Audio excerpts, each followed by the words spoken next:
Você já tentou procurar literaturas técnicas sobre tratamento de águas?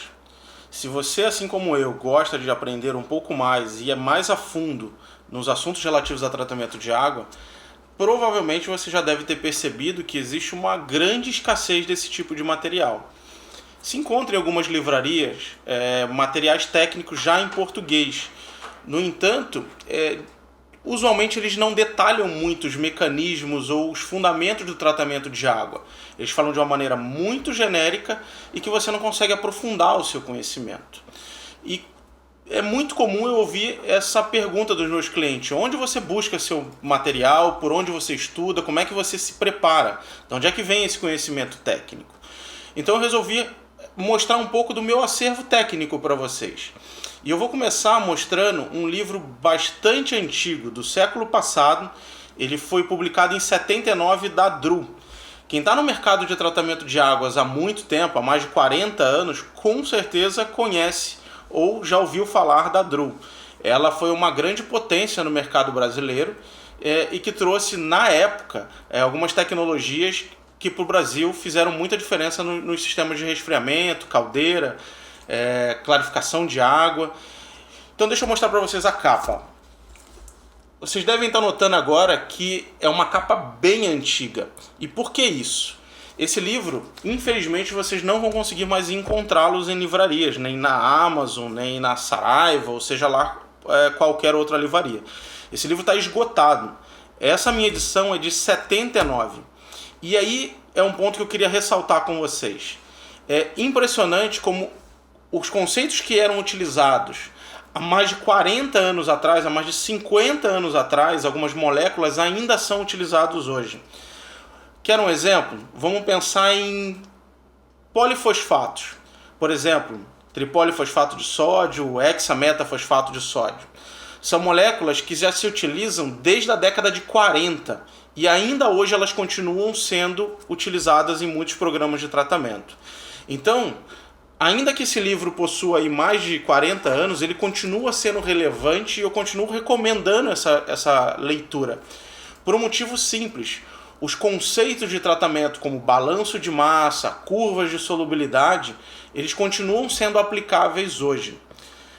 É claro que a evolução nas moléculas em tratamento de água, quando se fala principalmente em dispersantes, é brutal. Hoje se consegue trabalhar com moléculas em que permite elevar os ciclos de concentrações, ter concentrações salinas na água de refrigeração e até mesmo em algumas caldeiras de baixa pressão, que mudam um pouco a dinâmica.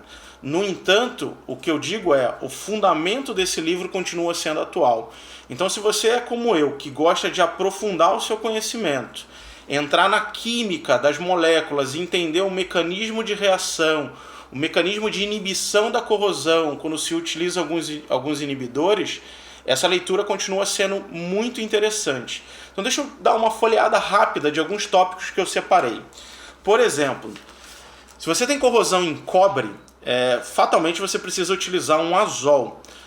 Quando eu falo em azol, a maioria dos meus clientes nunca parou para pensar em como é que ele funciona, como é que é a química, como é que é a molécula. Então deixa eu mostrar para vocês. Aqui nesse livro fala rapidamente sobre a molécula do benzotriazol e do toluiltriazol. São moléculas que apresentam alguns benefícios, alguns malefícios. Eu não vou entrar no mérito técnico de cada uma delas aqui. Mas o fato é que nessa literatura, por exemplo, você encontra esse nível de detalhamento. Você também acha aqui alguns dispersantes. De novo, não tome em consideração as moléculas. Por exemplo, aqui está falando de poliacrilato. Hoje em dia a gente já está em terpolímeros, nem copolímero já se usa tanto. Então, mas entenda que ele mostra o princípio de funcionamento de cada molécula dispersante. Os princípios usualmente são muito parecidos, então esse livro, como eu disse, continua sendo atual. Agora, um ponto muito legal que eu achei aqui se você tem caldeira e precisa utilizar, como a grande maioria, sequestrantes de oxigênio, esse livro traz, por exemplo, curvas como sulfito de sódio, hidrazina, alguns outros sequestrantes. E ele mostra não só a molécula, mas algumas reações que acontecem quando se utiliza esse tipo de composto para fazer a desaeração química. Então, mais uma vez, um livro de 40 anos atrás apresentam funcionalidades e utilidades para hoje. Como eu disse, ele já está esgotado, mas se por acaso, para quem gosta de sebo, assim como eu, de buscar esse tipo de literatura, se vocês encontrarem esse livro, eu recomendo fortemente que vocês façam a compra. Deve custar em torno de 10, 15 reais. Eu tenho esse livro já tem uns 15 anos já, e frequentemente eu dou uma olhada nele em algumas dúvidas técnicas, alguma coisa que eu quero aprofundar. Ele ainda continua sendo muito útil. Bom, então sobre o livro, era isso que eu queria mostrar para vocês. Agora eu queria aproveitar essa oportunidade de fazer um convite rápido para vocês. Se vocês estão olhando pelo LinkedIn, pelo Instagram, pelo Facebook, eu tenho postado muito conteúdo técnico. Só que os conteúdos que eu posto nas redes sociais, elas não entregam para toda a minha lista ou para todo mundo que está conectado comigo. O algoritmo dessas mídias sociais escolhem para quem eles vão entregar de uma forma que nós não conseguimos compreender exatamente. Então eu queria te fazer um convite a entrar no meu canal do Telegram, onde eu compartilho todos os materiais, e dessa forma eu tenho certeza que você vai receber todos os materiais compartilhados. Mais uma vez, obrigado e até a próxima.